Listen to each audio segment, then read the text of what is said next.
Okay, so I finally got my hands on one of these, and this is the KSG shotgun from Caltech.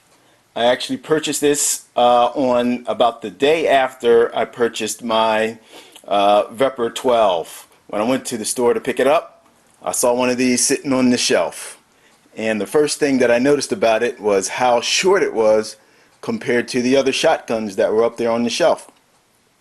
So I decided a day after to go back and see if it was still there. It was, and so I made the purchase. And this video is basically just going to be a size comparison to show that perhaps size does matter. And this guy comes in at a whopping 26 1/4 inch. So that is a really short shotgun. And what I'm going to do, I'm just going to take a couple minutes to compare it to some of the other popular guns that are out there on the market today. And we're going to start with an AR variant, and this is the one that I actually built. And this is the AR-57.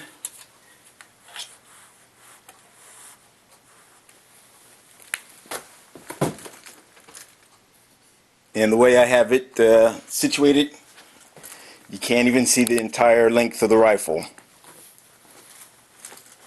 So let's push it back a little bit. And a little more. And that's pretty much in line.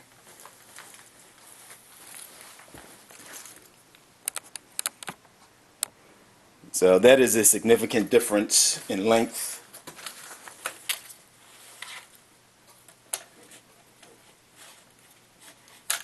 Set one on the other, and you can see the difference between the two. Okay, next up is the High Point 995 9mm carbine, and for a while this was my travel weapon, and I had good success with it. There were some problems, I guess, not really problems, but limitations in terms of the amount of rounds that you could carry in that. It is limited to pretty much a 10-round magazine. Now, there are 15-round magazines available from, what's the name of that company? ProMag. And, but my understanding is that they are unreliable, and I have never purchased one or tried it out. But as you can see, there is a size difference or length difference between the two. Once again, the KSG is coming in a couple inches shorter. Alright, at the top is the Remington 870 shotgun, 12 gauge. And for a while, once again, this was something that I used as a home defense shotgun. It has a red dot scope on top, a Barska red dot, or reflex sight I should call it. The Remington has worked well, but as you can see, there's a significant difference in the length.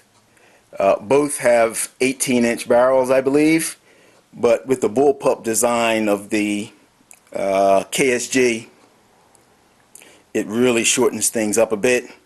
And in terms of number of rounds or shells carried, there's no comparison. Okay, this is another gun that has served as a carry weapon, or not a carry weapon, but a travel weapon. And this is the Ruger 1022. It's a short carbine, but not quite short enough. As you can see, the KSG is barely as long as the stock on the 1022, and the firepower in terms of potential damage is once again no comparison. You're comparing a 12 gauge to a 22. 22 until recently was very easy to find and very common and very cheap. It's still cheaper than 12 gauge, but if you're looking for something that is small and portable, it's a little heavier than the 1022. I think it weighs in just over 7 pounds, between 7 and 8 pounds. You probably add another pound, pound and a half for the ammo, so you might be looking at a 9-pound weapon totally loaded. But in terms of man-stopping power, as people always like to say, I think you're still well ahead with the KSG. Once again, a Ruger 1022, and this is the version that I have. I put a Butler Creek folding stock on there, and as you can see with the stock extended, it's pretty much the same as with the 1022 with the wood stock. There's really no comparison in terms of size. The KSG is much shorter.